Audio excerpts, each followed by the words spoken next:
Young billionaire disdains a homeless boy, but the kid smiles and warns him. Someday you'll need me. When that day comes, everyone is stunned. A light drizzle fell over the metropolis like a translucent veil, reflecting the city lights in the puddles forming on the pavement. In front of the luxurious Westfield Hotel, Thomas Morgan straightened his Italian silk tie and checked the time on his Patek Philippe watch, 11:12 p.m. The event had been a success, as always. The launch party for Morgan Enterprises' new real estate project had drawn the crème de la crème of the city's investors. At 30 years old, Thomas was already the kind of man other business people admired and envied. His tailored suit, perfectly styled hair, and calculated smile were all part of an image meticulously built over the years. "Mr. Morgan, allow me to call your driver," offered the hotel concierge, bowing discreetly. "That won't be necessary. So I'll walk for a bit," Thomas replied, without looking directly at the employee. The chilly October night air hit his face as he descended the marble steps. He enjoyed this moment, the brief interval between events, the deliberate solitude. Thomas walked between two worlds, one where he was the center of attention and another where he could observe city life unnoticed. He preferred the latter. The streets of the financial district were almost empty at that hour, with only a few taxis passing by occasionally and night security guards watching over the corporate buildings. The sound of his Italian shoes echoed against the glass and concrete facades. Thomas took a deep breath, savoring the silence. This was his city, his territory. Then he heard it. The sound was out of place in such a polished, controlled environment. A child's insistent voice coming from the next corner. Thomas frowned. He hated unexpected events. Mister, do you want to buy a drawing?" A boy appeared in front of him, as if he had materialized out of the darkness itself. He couldn't be older than 6. Scruffy brown hair, worn-out clothes, and eyes that seemed older than his age. In his small, dirty hands, a notebook with wrinkled pages. "Just $5. I drew everything myself," the kid insisted, opening the notebook and showing colored scribbles that were meant to be superheroes and landscapes. Thomas stopped, more out of surprise than interest. He looked around, searching for an adult who might be with the child, but the street was still deserted. "Where are your parents?" he asked curtly, keeping his distance. "I don't have a dad. My mom's sick," the boy answered with disconcerting naturalness. "My name's Oliver. What do you want me to draw?" "I can make a new one if you don't like these." Thomas felt a growing irritation. He was tired. He wanted nothing more than the silence of his apartment and a shot of single malt whiskey before bed. This encounter was not in his plans. "I don't want any drawings. Go away," he said, trying to step around the boy. But Oliver was persistent. He ran ahead and positioned himself in front of Thomas again. "I have drawings of buildings too. You look like you like buildings. You're wearing important clothes."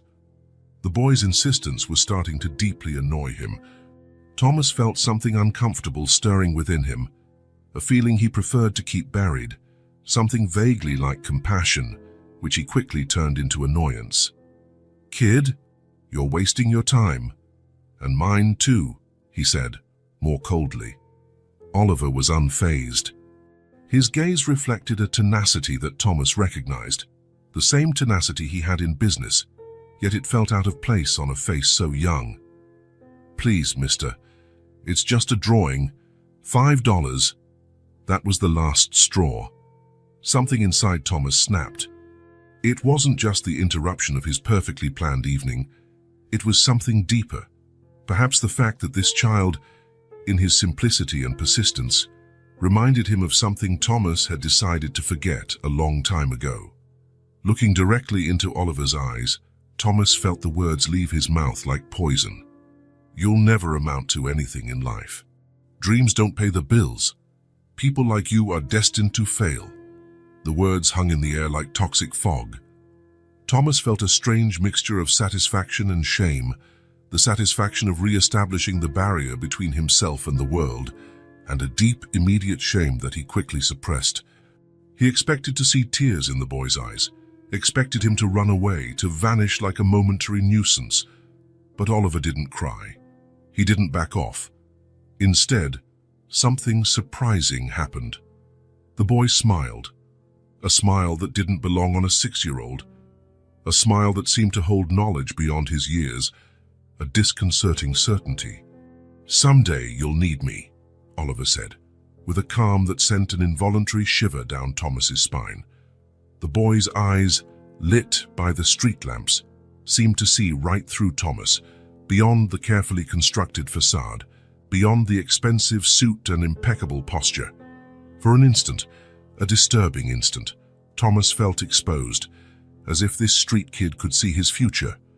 "Ridiculous," Thomas muttered, more to himself than to Oliver. He adjusted the leather briefcase under his arm and continued on, walking faster now, almost fleeing. He walked an entire block without looking back, feeling a growing discomfort. When he finally gave in to the urge and glanced over his shoulder, the corner was empty. Oliver had disappeared as mysteriously as he had appeared. Thomas continued his walk, trying to regain control of his thoughts. He hailed a taxi with an automatic gesture. While waiting, he tried to convince himself that the encounter had been just a small annoyance, an insignificant detail in a triumphant day. But Oliver's words echoed in his mind. "Someday you'll need me." While the taxi took him back to his penthouse apartment, Thomas gazed at the city lights through the window. His empire grew by the day. He was invincible. He needed no one. Never had. Never would. The taxi stopped in front of his building, and the doorman rushed to open the door. Thomas entered the imposing lobby with his usual air of superiority, but something had changed. A grain of sand had lodged in the perfect machinery of his life. The encounter with Oliver was only that, an insignificant chance meeting. Or so Thomas tried to convince himself as the elevator rose to the top floor. Tomorrow, he would scarcely remember the boy's face or his absurd words. But part of him, a part he no longer acknowledged, knew that this was not just a random encounter. It was a meeting of destiny.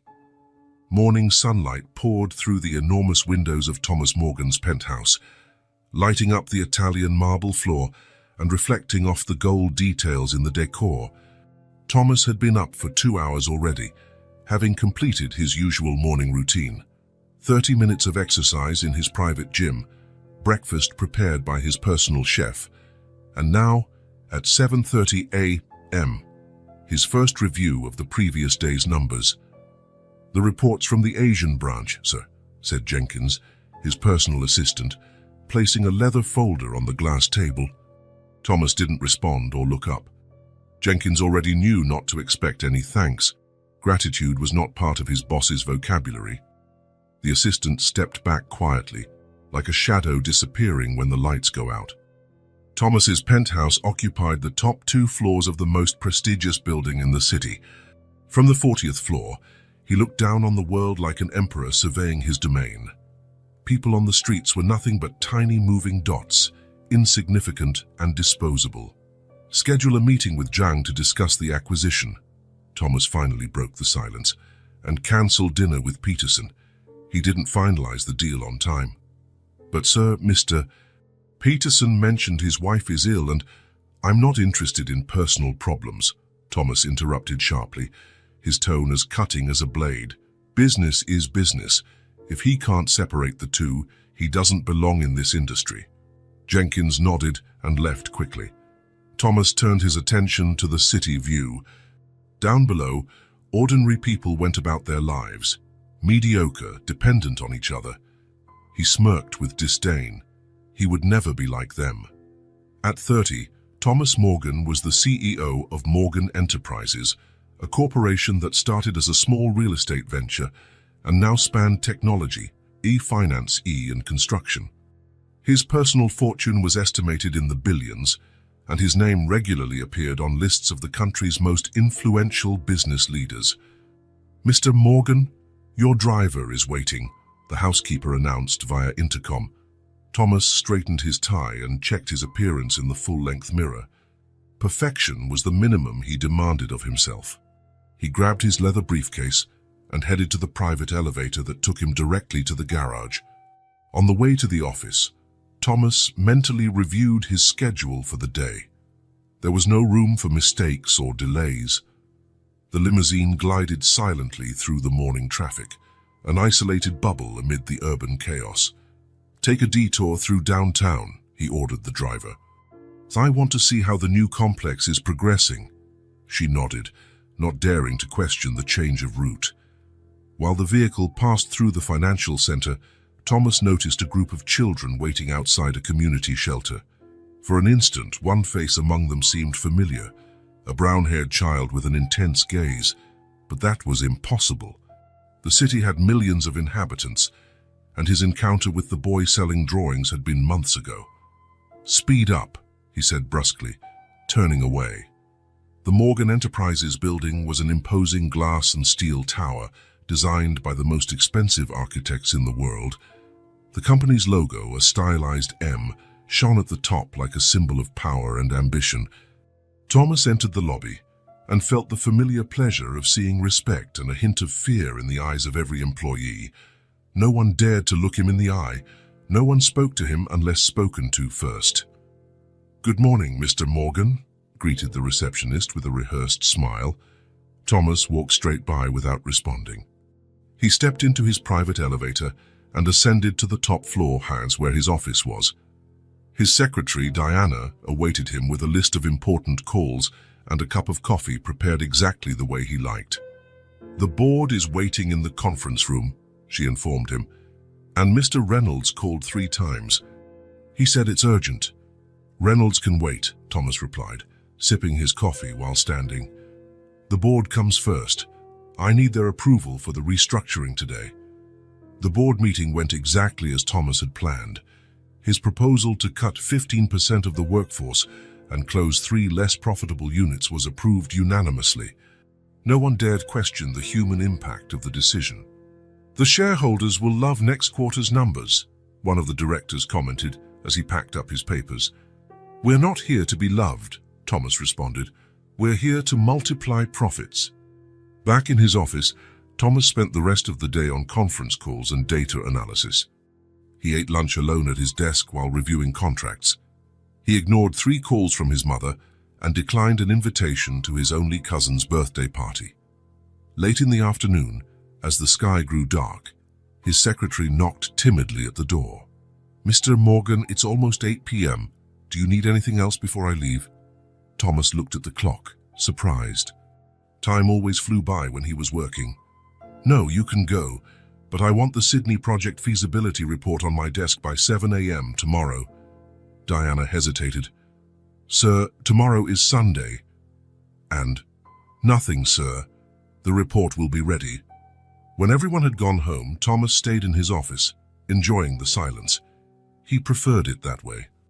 People were complicated, unpredictable, disappointing. Numbers, contracts, and spreadsheets were reliable, controlled, precise.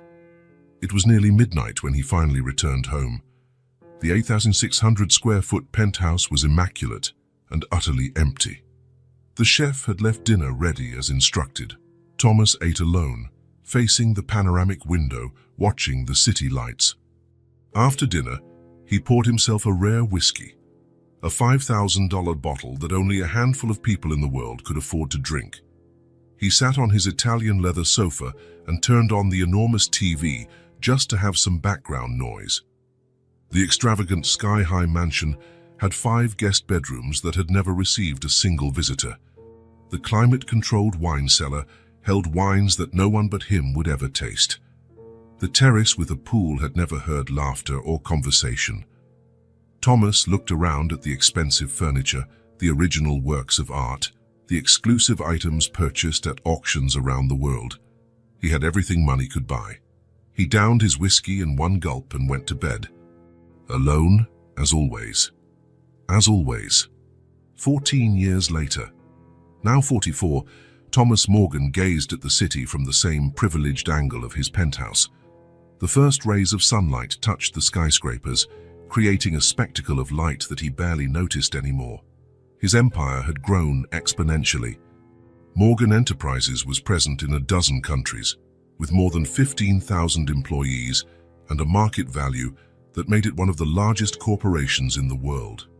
Breakfast was served on the glass table of the balcony, untouched. Thomas was more interested in the headlines of the financial newspaper on his tablet. Morgan Enterprises announces expansion into Asian market was the main story. His face was on the cover, wearing the same serious, confident expression he had cultivated for decades. The intercom buzzed. It was Jenkins, now his chief operating officer, one of the few who had survived all those years under his command. Mr. Morgan Hammam, there are federal agents in the reception area. They have a warrant. Thomas frowned. A warrant? What are you talking about? A search and seizure warrant, sir. It's related to the operation in the International Investments Division. This must be some mistake, Thomas replied, irritated. Send my lawyers down there. I'll be at the office in an hour. Thomas disconnected the intercom and went back to his newspaper. Probably some envious competitor trying to tarnish his reputation. Nothing money and influence couldn't fix. He was finishing dressing when he heard the sound of the private elevator opening. Something was wrong. No one else had authorization to use that elevator besides himself. 3 men in suits entered his apartment. One of them showed a badge. Thomas Morgan, Special Agent Richards, FBI. We have a warrant for your arrest on charges of financial fraud, tax evasion, and market manipulation. Thomas laughed, incredulous. This is ridiculous. Do you have any idea who I am? The agent was unmoved. Yes, sir. We know exactly who you are. Please come with us without resisting. I'm calling my lawyer. You can do that at the station, Mr. Morgan. Now, please. The ride down on the elevator was the most humiliating moment of Thomas's life. The same employees who once lowered their eyes in his presence now watched him with a mixture of shock and barely concealed satisfaction as he was escorted out in handcuffs. Over the next 48 hours, Thomas's world turned upside down.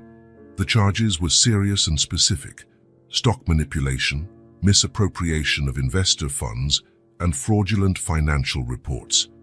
His name was everywhere: newspapers, TV, the internet, but not on the lists of successful entrepreneurs.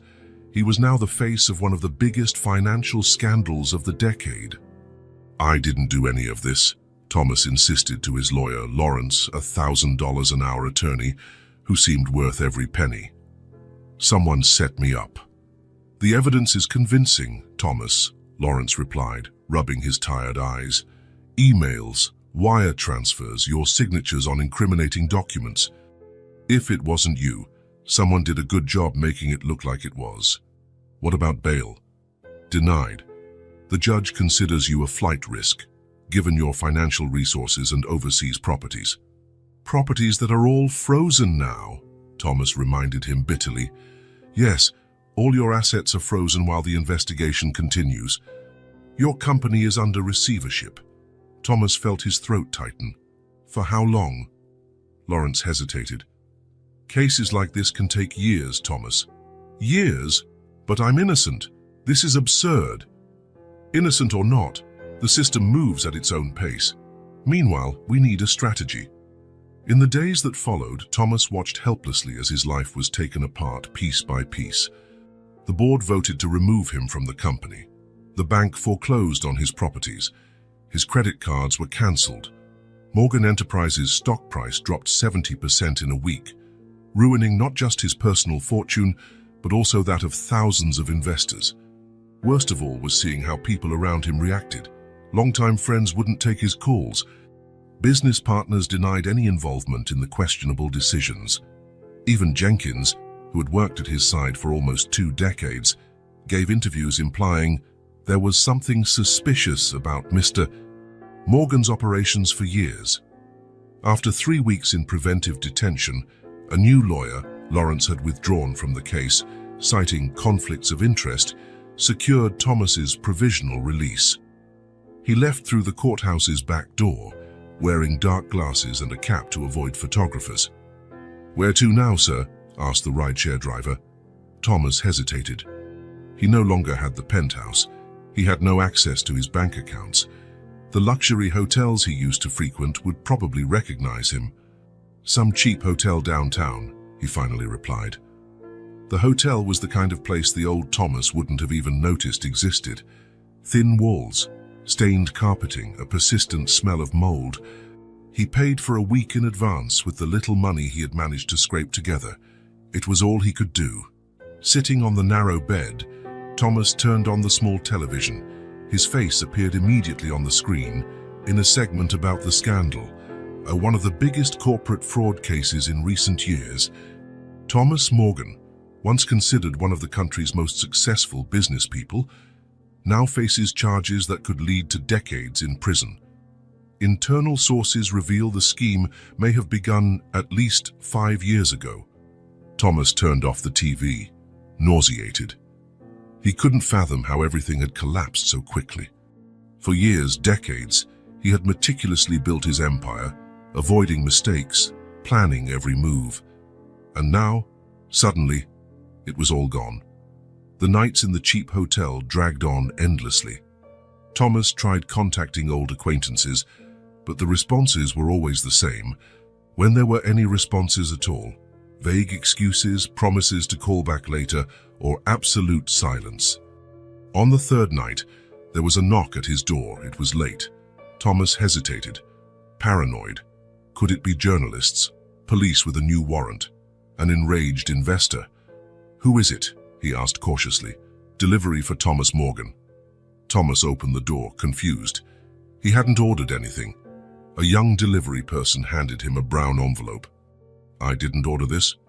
"It's already paid for, sir. I just need your signature here." Thomas signed and shut the door quickly. He opened the envelope with trembling fingers. Inside was an old newspaper clipping from 14 years ago. A small note about his company at the time it was just starting to expand. Along with it was a handwritten note. "How does it feel now, Mr. Morgan, a former investor?" The message was clear. Someone was celebrating his downfall, perhaps someone he had harmed in the past, someone who had waited years for revenge. The list of possibilities was long. Ex-employees fired without mercy, competitors crushed, partners betrayed. The next morning, Thomas awoke to another knock. This time, it was the hotel manager. "Mr. Morgan, your card was declined. We need another form of payment, or you'll have to leave by noon." Thomas checked his backup card, also blocked. The lawyers had warned him this would happen eventually, that the investigation would freeze all his resources. He just hadn't expected it to be so soon. "I can pay in cash," he offered. "Certainly, but we need the full amount now." Thomas counted the money in his pocket. It wasn't enough even for another day. For the first time in his adult life, he was completely without resources. He left the hotel, carrying only a small suitcase with a few clothes and personal items, everything that remained of a life of luxury and excess. It was an overcast day with the threat of rain, as if even the weather were conspiring against him. He walked aimlessly, trying to process his new reality. People passed by without noticing him. The same man who once caused a stir wherever he went was now just another face in the crowd. The feeling was strangely liberating and terrifying at the same time. In a cheap cafe, Thomas spent some of his last dollars on coffee and a sandwich. He picked up a newspaper left on a nearby table. More news about the scandal, more speculation about his involvement. A photo of him entering the courthouse, looking haggard and older. Next to the main article, a smaller note caught his eye. "Morgan executives may have known about fraud, says investigation." It quoted Jenkins and other former allies, suggesting they'd suspected something was wrong for years, but were afraid to speak up. "Liars," Thomas muttered, crumpling the newspaper. "Opportunistic cowards." The rain began to fall as he left the cafe. No umbrella, no chauffeured car, no corporate building to shelter him. Thomas kept walking, increasingly soaked and disoriented. By late afternoon, cruel reality finally set in. He needed a place to stay for the night, and he had no money left even for the cheapest hotel. The sun was going down, and the temperature was dropping along with his last hopes.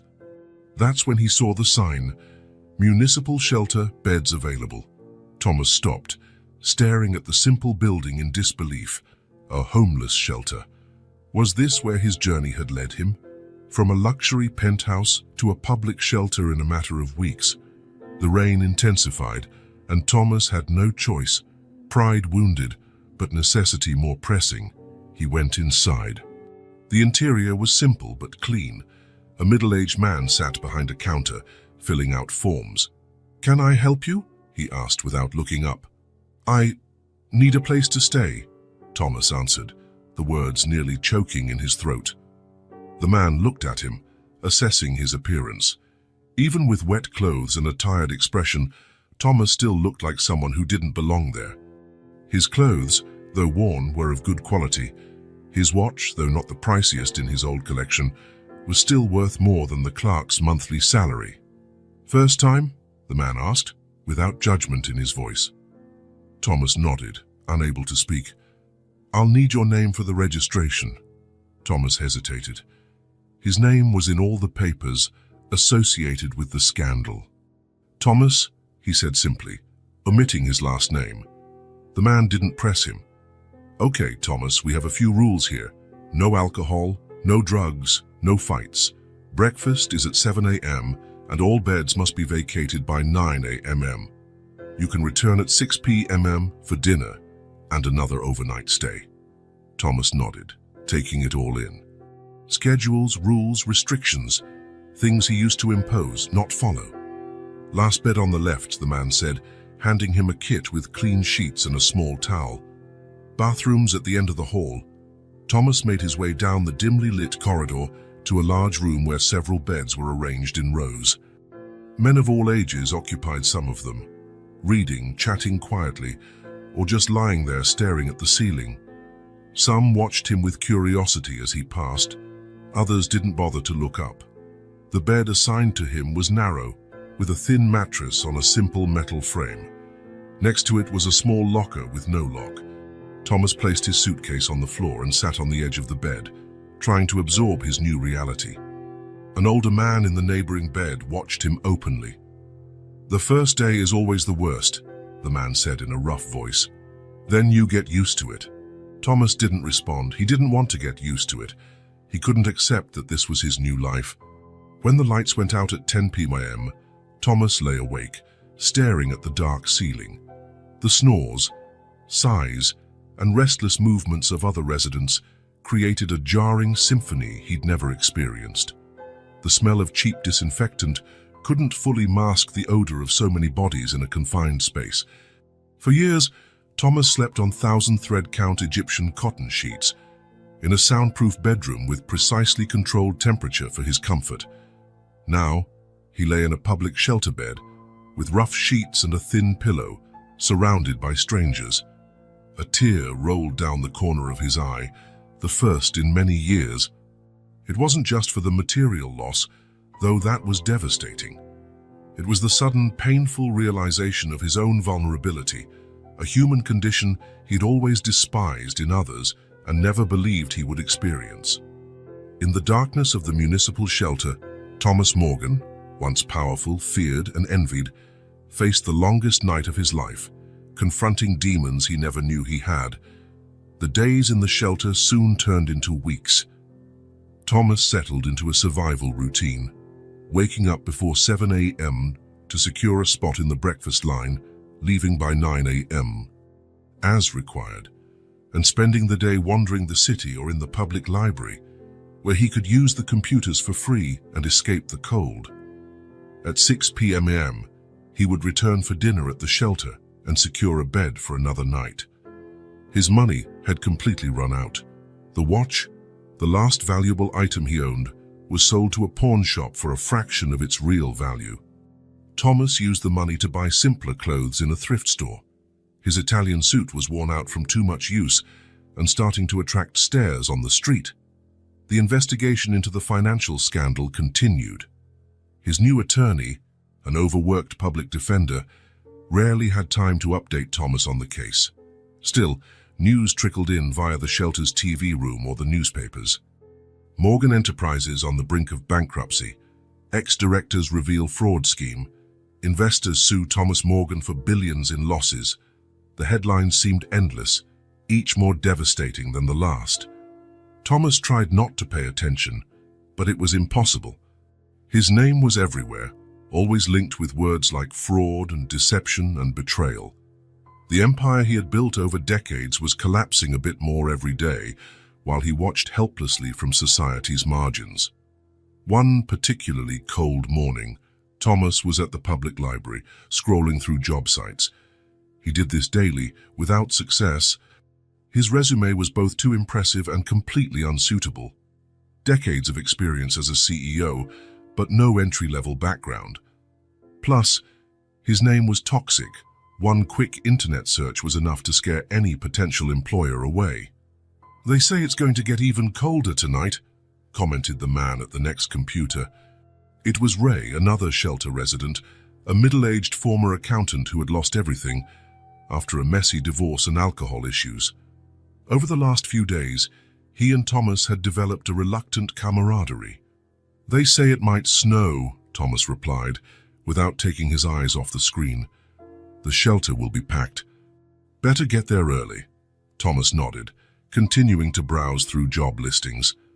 Most openings were for roles he would never have considered before.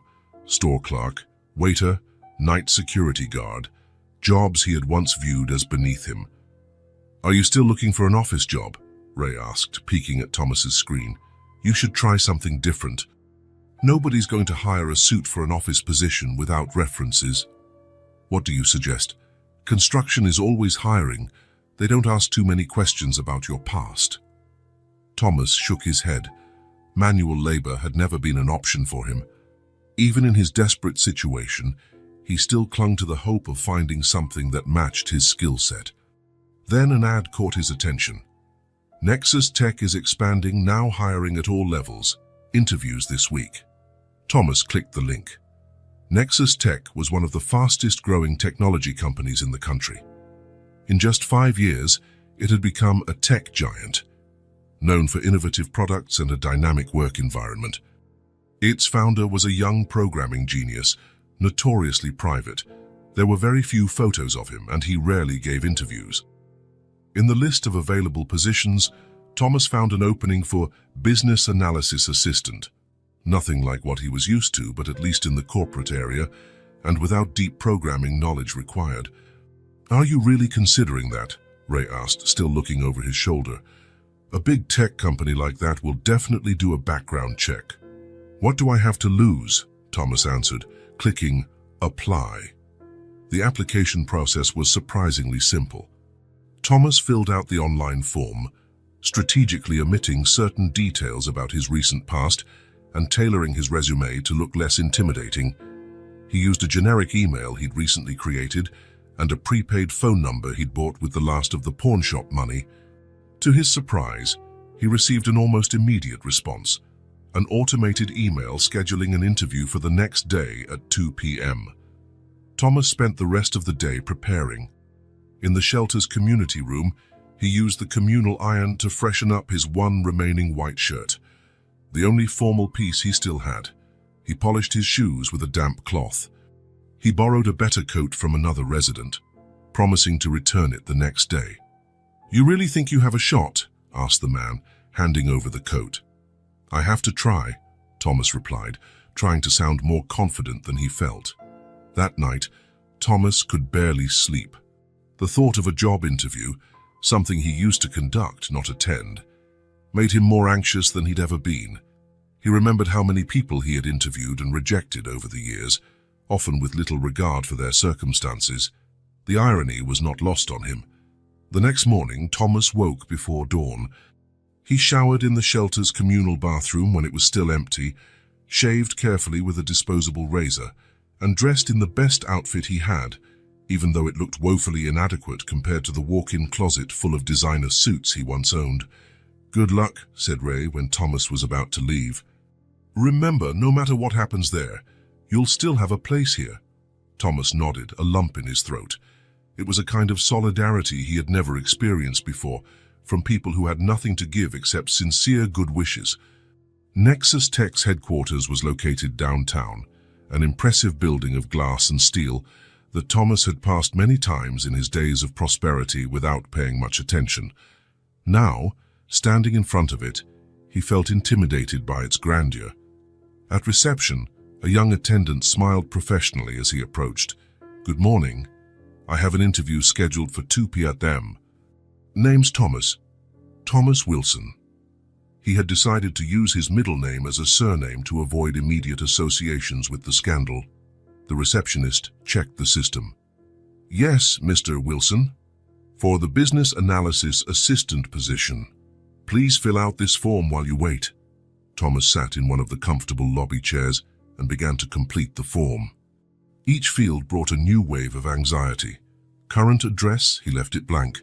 Professional references, he made up some smaller companies where he supposedly had worked. Reason for leaving his last job, he wrote company restructuring. After 15 minutes that felt like hours, a young man in a suit appeared. "Mr. Wilson? Please follow me." Thomas followed him to an elevator that took them to the 43rd floor, the building's top. Thomas found it strange. Interviews for entry-level positions rarely took place in top executive areas. "Is there some mistake? I'm applying for a business analysis assistant position," Thomas mentioned as they went up. "No mistake, sir. All final interviews go through the HR department on this floor." The elevator opened directly into a large office space with a panoramic view of the city. Thomas recognized the view. It wasn't much different from what he used to have in his old penthouse. The area was minimalist, with modern furniture and an atmosphere of efficiency and innovation. The young man led Thomas down a hallway to a glass-walled conference room. "Please wait here. The interviewer will be with you shortly." Thomas sat down, trying to steady his breathing and nerves. He looked around, noticing certificates of innovation on the wall, team photos and product prototypes displayed on a shelf. This was a real company, built on creativity and talent, not on intimidation and fear like the one he had once led. The door opened, and Thomas stood up automatically, adjusting the borrowed coat. He expected to see a department manager or perhaps an HR representative. Instead, in walked a young man of about 20, wearing dark jeans and a simple white shirt under a casual blazer. He had slightly disheveled brown hair and an aura of calm confidence that seemed beyond his age. The young man walked unhurriedly to the table, carrying a tablet. He sat in the chair opposite Thomas and, for the first time, looked directly at him. His eyes. Thomas felt a shiver run down his spine. There was something oddly familiar in that gaze, an intensity he had seen before, in another life. "Mr. Thomas Morgan," said the young man without referring to any notes, his voice calm yet firm. "Or should I say Mr. Wilson?" Thomas felt the blood run cold. "How did you—" The young man smiled, not a sneer or a victorious grin, but something more complex, almost wistful. "I told you someday you'd need me." The world seemed to freeze. Thomas felt dizzy, as if the ground had disappeared beneath his feet. Memories flooded his mind. A rainy night, a child with a sketchbook, cruel words uttered without considering their consequences. "Oliver." The word came out as a disbelieving whisper. The young man nodded slowly. "Oliver Chen, founder and CEO of Nexus Tech." Thomas couldn't speak. The coincidence was too absurd to be true. The little boy on the street whom he had humiliated 14 years ago was now sitting across from him as one of the most successful entrepreneurs in the country. "This is impossible," he finally managed to murmur. "A lot of things seemed impossible that night," Oliver replied, without malice in his voice, "including the idea that a man as powerful as you could ever be sitting here, needing a job." Thomas lowered his eyes, shame burning his face. "Did you bring me here just to take revenge? To humiliate me the way I humiliated you?" Oliver leaned forward, resting his elbows on the table. "If I wanted revenge, I would have simply ignored your application, or worse, I could have exposed you, revealing who was really applying under a fake name." "Then why?" "Curiosity. Maybe. Or maybe because I believe everyone deserves a second chance." Thomas raised his eyes to meet Oliver's steady gaze. There was no hatred there, just a sort of understanding that felt beyond his young age. "How did you know it was me?" Oliver gave a small smile. "You really think I built a tech company without knowing how to recognize an applicant? Your face was all over the news. Besides, I never forgot that night." Thomas began, but the words failed him. What could he possibly say? That he was sorry for being cruel to a child, that he now understood what it meant to be desperate and vulnerable. Any excuse would sound hollow and self-serving. Oliver seemed to sense his dilemma. "You don't have to say anything right now. Let's get to the point." He slid the tablet across the table. "Your resume is impressive, even with the creative omissions. You obviously have decades of business experience." "Experience nobody else wants," Thomas replied bitterly. "Not everyone sees value in the same